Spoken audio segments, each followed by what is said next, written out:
Assalamualaikum warahmatullahi wabarakatuh. Waalaikumsalam warahmatullahi wabarakatuh. Alhamdulillahirobbilalamin. Assalatu wassalamu ala asrofil anbiya'i wal mursalin wa ala alihi washabihi ajmain. Amma ba'd.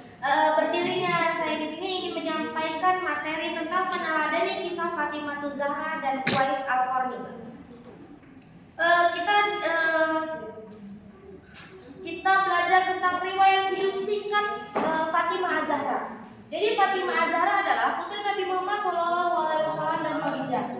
Ketika sudah dewasa, dia memilih menikah dengan Ali bin Abi Thalib. Dari pernikahan tersebut melahirkan Hasan dan Husain. Fatimah sangat terkenal di dunia Islam karena hidupnya paling dekat dan paling lama dengan Rasulullah. Rasulullah sendiri sangat menyayanginya. Dari dialah keturunan Nabi Muhammad SAW berkembang dan tersebar di hampir seluruh negeri Islam. Fatimah dilahirkan di Mekah pada 20 Jumadil Akhir, 18 tahun sebelum Nabi SAW hijrah tahun kelima dari Rasulullah. Dia adalah putri bungsu Rasulullah SAW. Setelah berturut-turut Zainab, Ruqayyah dan Ummu Kulsum. Saudara laki-lakinya yang kedua yaitu Qasim dan Abdullah meninggal dunia pada usia muda. Yang kedua ada teladan yang dapat kita ambil dari Fatimah Zahra. Kehidupan rumah tangga Fatimah Zahra sangatlah sederhana, bahkan sering juga kekurangan, sehingga beberapa kali harus menggadaikan barang-barang keperluan rumah tangga. Sampai Fatimah Zahra itu juga pernah menggadaikan hijabnya ke Yahudi untuk kehidupan sehari-hari dia.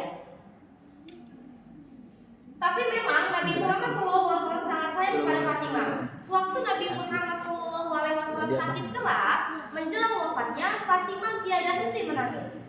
Nabi memanggil dan berbisik kepadanya. Tangisannya makin bertambah. Kemudian Nabi berbisik lagi dan ia pun menjadi tersenyum. Kemudian hal yang ditanyakan kepada Fatimah, dia menjawab bahwa dia menangis karena ayahnya memberitahukan kepadanya bahwa tak lama lagi ayahnya akan meninggal. Tetapi kemudian dia tersenyum karena seperti kata ayahnya, dialah yang pertama akan menjumpainya di akhirat nanti. Fatimah Zahra tumbuh menjadi wanita yang tumbuh menjadi gadis yang tidak hanya merupakan putri dari Rasulullah, namun juga mampu menjadi salah satu orang kepercayaan ayahnya pada masa beliau. Fatimah Zahra memiliki kepribadian yang sabar dan penyayang karena tidak pernah melihat atau dilihat lelaki yang bukan mahramnya. Selanjutnya pembahasan tentang Uwais Al-Qarni.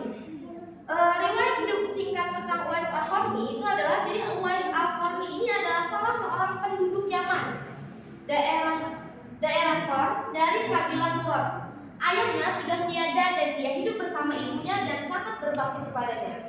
Uwais ini pernah menghadapi penyakit kusta, lalu berdoa kepada Allah, lalu diberi kesembuhan, tetapi masih ada bekas sebesar dirham di kedua telapak tangannya.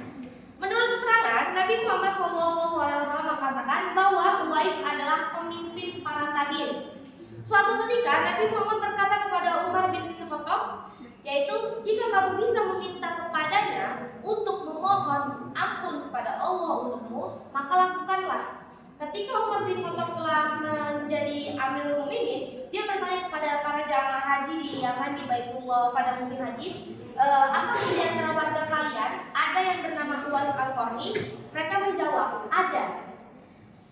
Umar kemudian bertanya lagi, bagaimana keadaannya ketika kalian meninggalkannya? Mereka menjawab tanpa mengetahui derajat Uwais.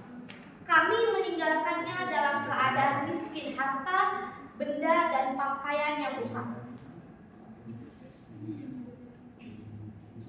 Selanjutnya kita lanjut aja ke teladan yang diambil. Dan teladan yang dapat kita ambil dari kisah Uwais Al-Qarni. Jadi Uwais Al-Qarni ini adalah sosok pribadi yang sangat sederhana. Hidupnya tidak berkelimangan harta. Ujian hidup yang dialami, ia terima dengan ikhlas, dengan tetap tidak meninggalkan usaha dan kerja keras untuk keluar dari ujian tersebut, termasuk ketika diuji penyakit kusta oleh Allah. Uwais Al-Qarni juga figur yang sangat hormat dan taat kepada ibunya. Sebagian kehidupannya digunakan untuk merawat dan mendampingi ibunya yang sangat ia sayangi. Walaupun ia mendapat perhatian waktu itu, yaitu Umar bin Khattab, Uwais lapornya tidak memanfaatkan fasilitas dan kesempatan tersebut untuk bersenang-senang. Mungkin cukup sekian presentasi yang dapat saya sampaikan. Kurang lebih mohon maaf. Pada Allah mohon ampun. Wabillahi taufiq wal hidayah. Wassalamualaikum warahmatullahi wabarakatuh.